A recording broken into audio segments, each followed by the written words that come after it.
The epidemic of left-wing violence and Antifa-inspired terror has been escalating for nearly a decade.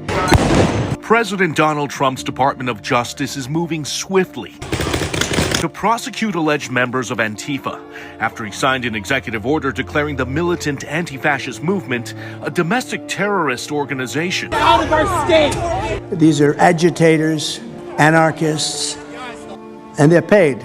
Accused of causing chaos and destruction, especially in American cities like Seattle and Portland. They want to overthrow the government. But extremism researchers like Karlyn Borysenko say in order to fully understand what fuels this decentralized network. And so you're going to get a really inside look at the agenda of the far left. The Bay Area Anarchist Book Fair in Oakland is where to begin. A lot of this stuff is about doing illegal stuff We just have to sort of watch our backs here. I got you. A lot of this comes from their publishing company called Crime Think. Borysenko and I recently went undercover and discovered a disturbing world that goes beyond t-shirts and New York Times best-selling authors. And this one literally says anti-fascist action. Training martial arts for anti-fascism. They are a decentralized group, that's very true.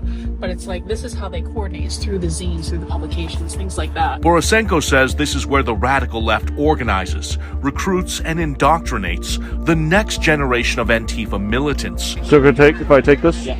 Thank you. Generously giving away free propaganda material on how to mobilize for a violent direct action. Selling soccer scarves to fundraise for an Antifa bail fund. Basically for folks that get into trouble. With the government crackdown, what do you think is going to happen now? It's a good question. And pushing tons of material. Yep, we're a bookstore and art gallery. Like these XXX LGBTQ comic books, easily accessible to children. Then there are the workshops, including a DIY abortion session, where organizers claim women's reproductive rights are under attack in America. I know some of you have heard about our abortion cards. Teaching attendees how to make their own morning after pills through this video. Second stop so that you clear it, and that's all that it takes. That's easily accessible on YouTube. First dose left. Misoprostol is an incredibly safe drug. It's safer than Tylenol. Abortion is critical to far left strategies because they believe it liberates women from being a part of the gender binary.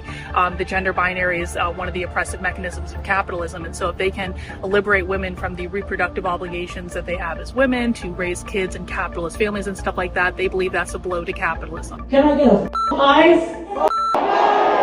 The all-day sessions ended with a panel on organizing against ICE.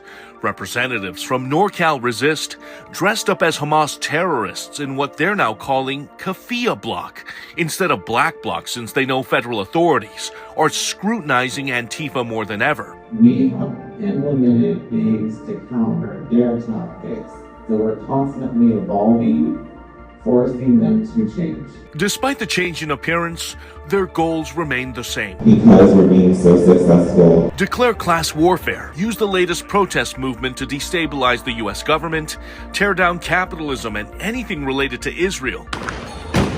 Then usher in a violent revolution built on socialist and communist ideals. This playbook is pretty much laid out in all their material. Welcome to the Church of Satan Anarchists. But most unsettling of all, multiple vendors embrace teachings from the occult and Satan worship. Explicitly anarcho-Satanism. This man altered the Antifa logo and added prongs from a devil's pitchfork. Satan! Then asked people to put on this Lucifer mask and recite their allegiance to the Prince of Darkness. Satan, the eternal rebel, the first free thinker, and the emancipator of worlds.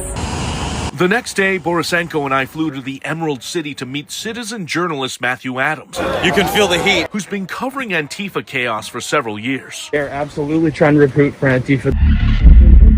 We infiltrated the Seattle Anarchist Book Fair hosted by the Vera Project. They want to put our picture up there for being a fascist. And were immediately greeted by a massive board featuring a so-called wall of fascists.